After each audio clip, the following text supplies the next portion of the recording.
This is Sam Vaughn for Sam Sports Report. Your final prediction of the MLB season. This is Sam Vaughn for your Sam Sports Report. Your final prediction of the preseason for the preview of the NL of the Major League Baseball. The NL West. We'll start with the NL since we haven't quite finished that. We finished the American League of who would win the American League. We'll start with the NL. Here we go. In the NL Central Division, I have the Milwaukee Brewers winning 93 games and going 93-69. The Chicago Cubs going 88-74. St. Louis Cardinals going 80-82. The Cincinnati Reds going 75-84. The Pittsburgh Pirates going 75-87. On to the NL West. The Los Angeles Dodgers, the winners of the division, at least winning 100 games, possibly more. 162 is my final. San Diego Padres at 86-76. The Arizona Diamondbacks 84-82. San Francisco Giants 82-80. The Colorado Rockies 57-105. The Philadelphia Phillies in the NL East at 98-64. The New York Mets at 88-74. The Atlanta Braves finishing the 2026 season 84-74. The Miami Marlins finishing at 78-84. In the AL Central, I have the Detroit Tigers finishing 93-69. The Cleveland Indians going 88-74. The Kansas City Royals grabbing that wild card spot at 86-76.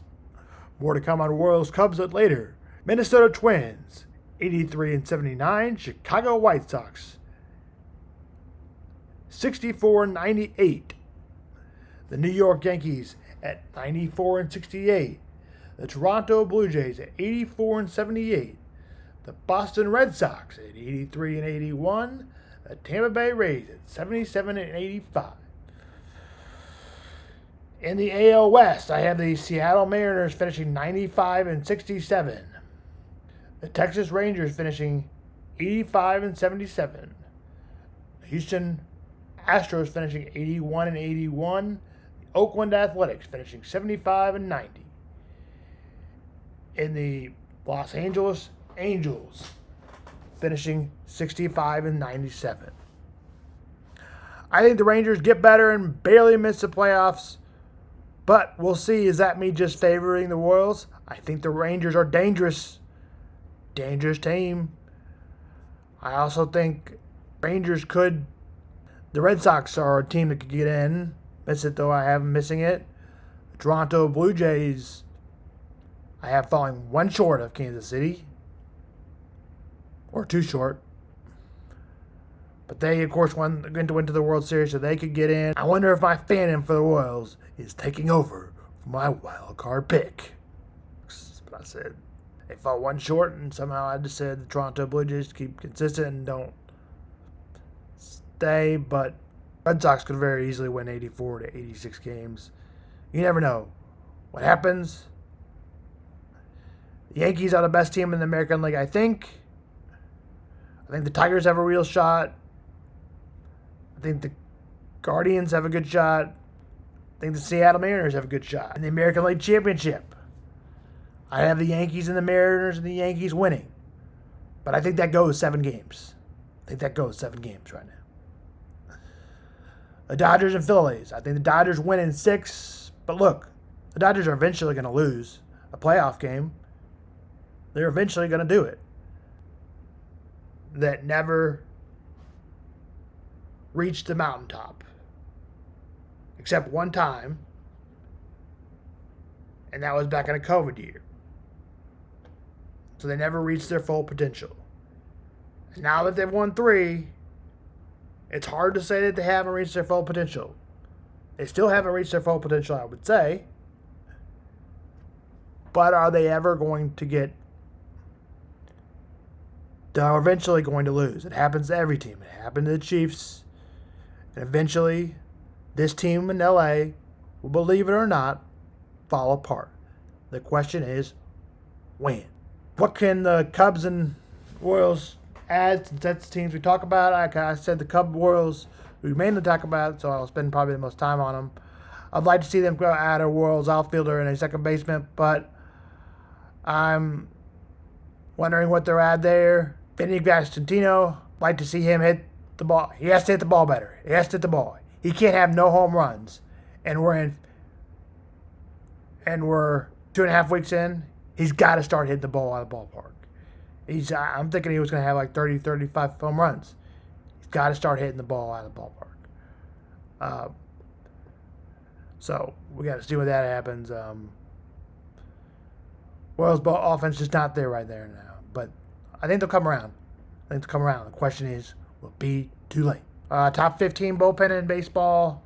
Don't really need to add there. Would it be nice to add a bullpen arm? And if Carlos Estevez, would it be nice for him to either return to form, or will the Royals have to add a bullpen arm? I guess time will see. I also like Lucas Ergseg in the closer spot more than some people do. So either add a closer or add a second baseman or outfielder. I'm going to say you probably can keep Jonathan India at second. Then you're going to probably need to add an outfielder in center, right field, left field. Your hope is that you can add a center fielder and maybe Isbell can play left, I guess. Somebody else can play left. Yeah, Lane Thomas is not the answer in left, I don't think, for an everyday ball player. Nope. So probably a left fielder and maybe get a closer if they could. Second baseman. I can dream, can I? I can dream.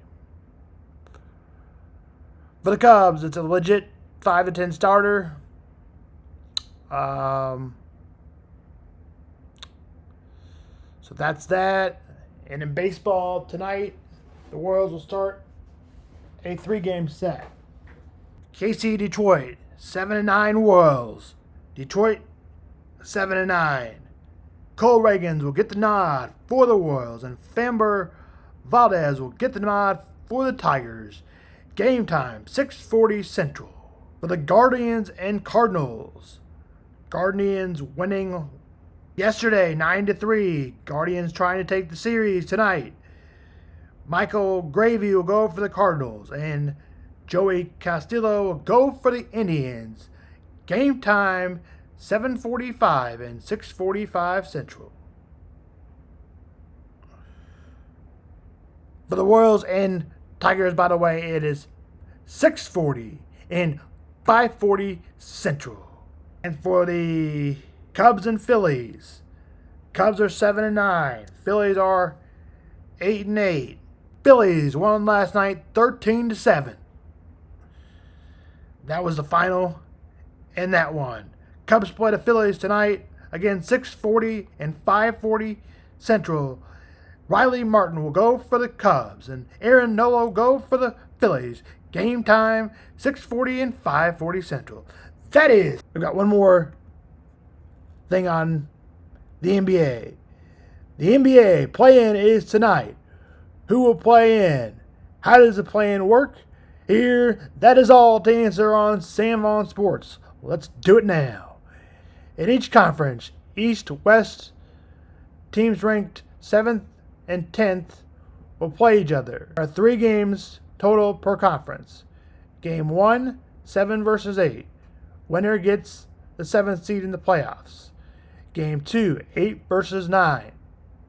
Or Game 2, 9 versus 10. Loser eliminated. Winner moves on.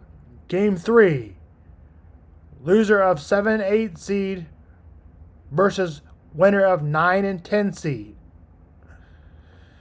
I know, they always get more confusing to me as I say that. Quick example. 7 beats 8. 7 is in. Another example. 10 beats 9. 9 is out. 8 beats 8 is in. Beats 10. Final playoff spot, 7 team and 8 team. Key thing to remember, 7 and 8 seed get 2 chances. 9 and 10 must win the first one. I believe that's how it's all explained. If you want to go read more, it'll be posted on the context and or details in the YouTube and Facebook post. Tonight, in the Eastern Conference, Miami Heat and Charlotte Hornets. Winner stays alive in the play-in game and eliminated in the 9 versus 10. That game tips tonight at Heat's Hornet 7:30 Prime Video. At 10 o'clock, 10 p.m. It'll be the Portland Trailblazers and the Phoenix Suns. Winner or go home in the playoffs. In the 9 or 10 seed. And the 7, 8 seed will get, in the 8th seed, we'll get another shot on another day, which will be tomorrow, or which will be Thursday, I believe. I know it's not all understood in the NBA playoffs. This is why I hate explaining the NBA playoffs and the first play-in games. It's too hard to explain for me, but someday I'll get it right. Do I think it should be like this? Probably not. 16 teams probably can just deserve to make the playoffs. But they're going to keep extending it everywhere, and every sport is going to keep expanding the playoffs because guess what? They make more money, and that's what sports are made to do. You may love them, but they're made to make money as well. That is Sam Vaughn Sports.